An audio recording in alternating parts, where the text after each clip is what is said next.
រឿងនេះចាប់ផ្ដើមនៅស្ថានីយ៍រថភ្លើងដ៏មីញឹកមួយដែលក្មេងប្រុសម្នាក់ឈ្មោះ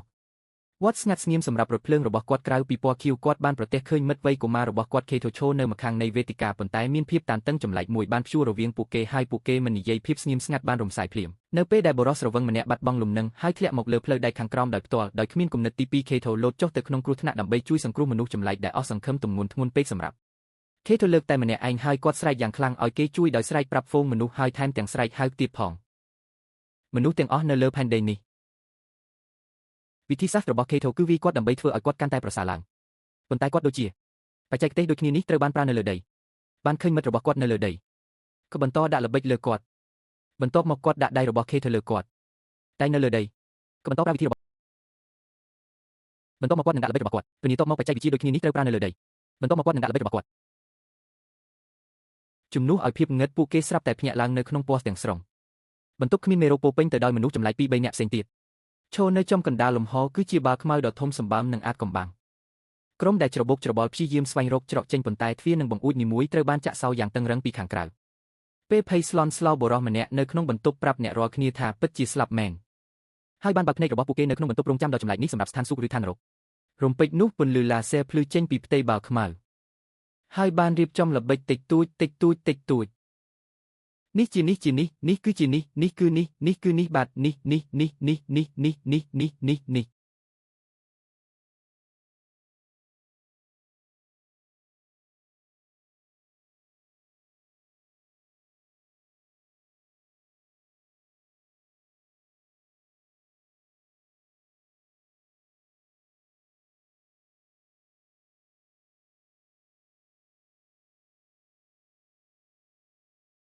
ហើយលាអាវុធសម័យនេះនឹងតួអង្គផ្សេងទៀតនឹងមានអាវុធដូចតួអង្គផ្សេងទៀតការធានានៃការនៅកណ្ដាលជាមួយមនុស្សមិនគួរឲ្យជឿ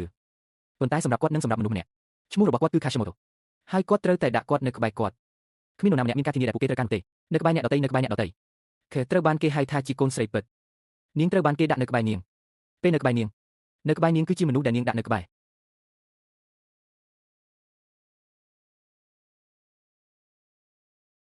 ប៉ុន្តែនៅក្បែរនាងគឺជាកន្លែងដែលនាងដាក់នៅក្បែរ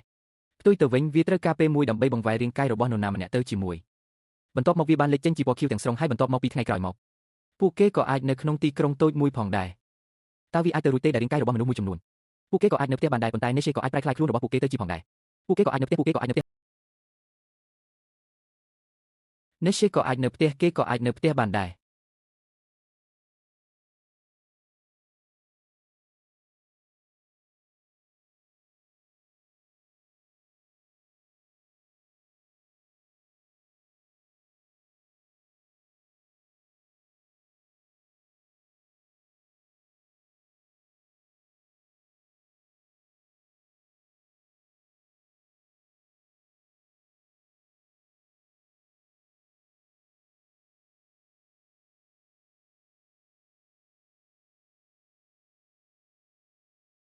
នៅលើស្បែកជើងនៅលើសពួកគេបានបើកស្បែកជើងដ៏ធំមួយ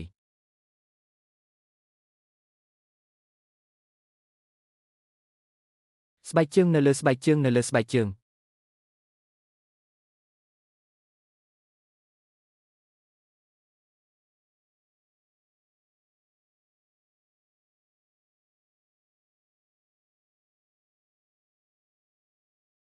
ជាផ្លូវមួយវិខ័យមកពីដីគោកគឺនៅ Wencheng វិខ័យនៃហុងសែននៅ Wencheng ប៉ុន្តែវិខ័យនៃហុងសែនស្ថិតនៅក្នុង Wencheng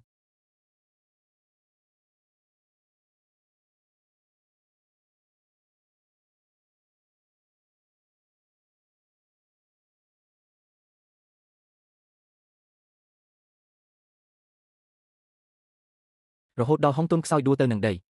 ទីតាំងនេះគឺនៅខាងលើបានបង្កើតក្មេងស្រីបានឃើញនៅទីនេះគ្រឿងអលង្ការរបស់កូនសោនិងសំពត់សូមមើលវានៅទីនេះសំពត់របស់ Ki គឺនៅទីនេះសំពត់របស់ Kishimoto គឺនៅលើសំពត់ហើយសំពត់គឺនៅក្នុងសំពត់របស់ Ki គឺនៅក្នុងសំពត់